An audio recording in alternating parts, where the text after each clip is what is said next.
우리 계산증평 교육장님께만 한 가지만 좀 여쭤보겠습니다.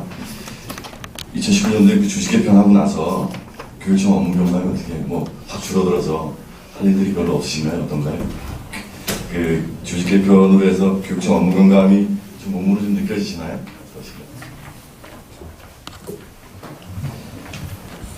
계산증평 과역자입니다.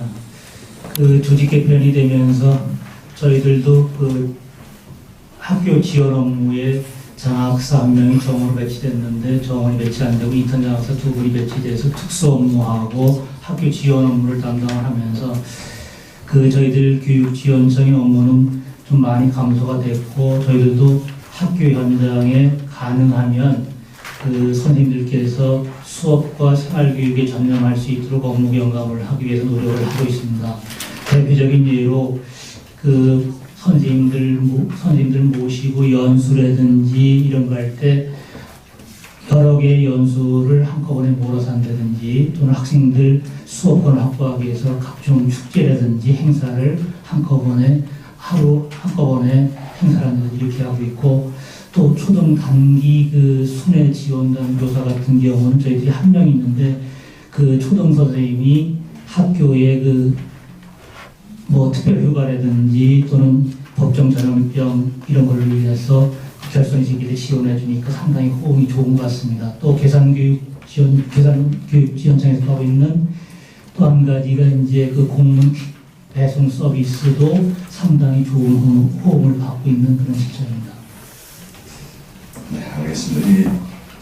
사실 지역교육청은 감사를 할 때 여러 가지 어려움들이 있습니다. 그러니까 거의 대부분의 결정 권한이 도교육청에 있다 보니까 저는 제가 이 자료들을 좀 보면서 특히 그 주요 업무 추진 상황이라고 이렇게 있잖아요. 이거 다 확인하셨죠? 그죠?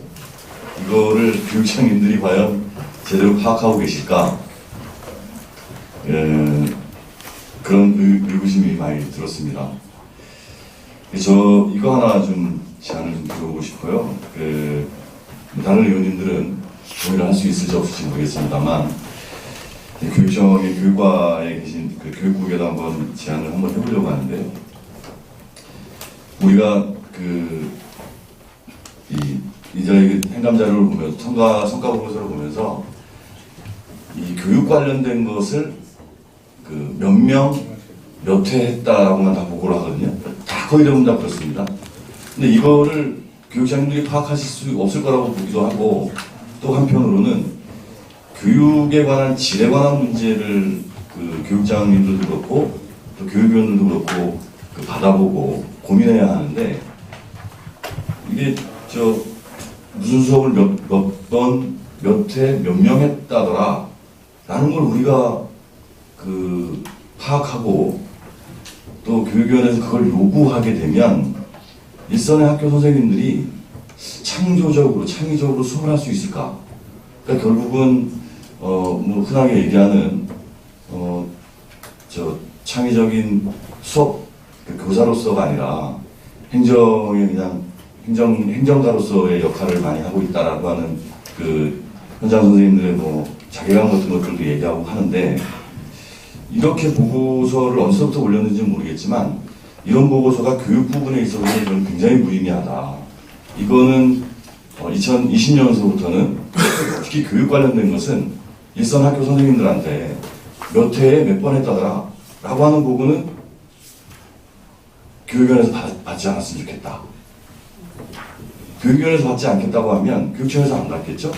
교육청에서 안 받으면 일선 학교 선생님들이 이렇게 도식적인 기계적인 보고서를 만들기 위해서, 그러니까 우리가 제 아이도 그렇습니다. 제 아이가 예를 들어서 어디 과학교육원 같은 데 가서 수업을 하고 와요. 엄마가 물으면 야 오늘 수업 재밌었니? 이렇게 묻잖아요. 오늘 무슨 내용으로 수업했어? 이렇게 묻지 거기 몇 명이 나왔디?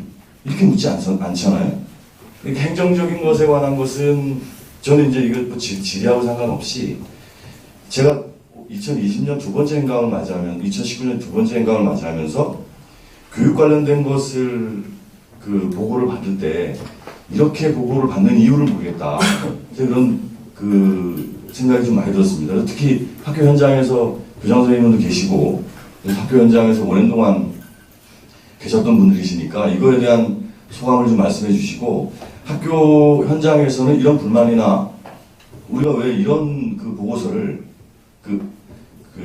이런 수업을 이렇게 했다더라라고 하는 내용에 관한, 질에 관한 보고서가 아니라 몇 명을 어떻게 했다라고 하는 이런 개량책 보고서를 지속적으로 올려야 하느냐. 그러니까 아이들한테는 4차 산업을 준비한 창의적인 사고, 창의적인 수업, 창의적인 그 내용들을 가지고 교육의 질 뭐 이런 걸 이야기를 하면서 아이들한테는 창의적인 사고를 가지라고 하면서 우리는 너무도 창의적이지 않은 정말 행정 중심적인, 행정 편의주의적인 그 개량적 평가만 하고 있는 거 아닌가, 이런 판단을 좀 저는 많이 했습니다. 물론 행정실 관련된 거나 또는 뭐 아까 말씀하셨던 이런 여러 가지 행정적인 일들은 몇 회를 해서 얼마를 썼는지, 무엇을 했는지 굉장히 중요하죠. 근데 일선학교의 업무 경감을 위해서, 일선학교의 수업의 질을 위해서 우리가 그 일선학교 지원을 위해서 조직 개편까지 했는데도 불구하고 보고서는 계속 이런 보고서가 올라온다면 이게 교육위원회에서 무슨 의미가 있겠느냐라는 생각을 했거든요. 혹시 대표적으로 어떤 교육장님께서 한번 제 의견에 대해서 어떤 의견인지 한번 말씀 한번 해주시겠어요?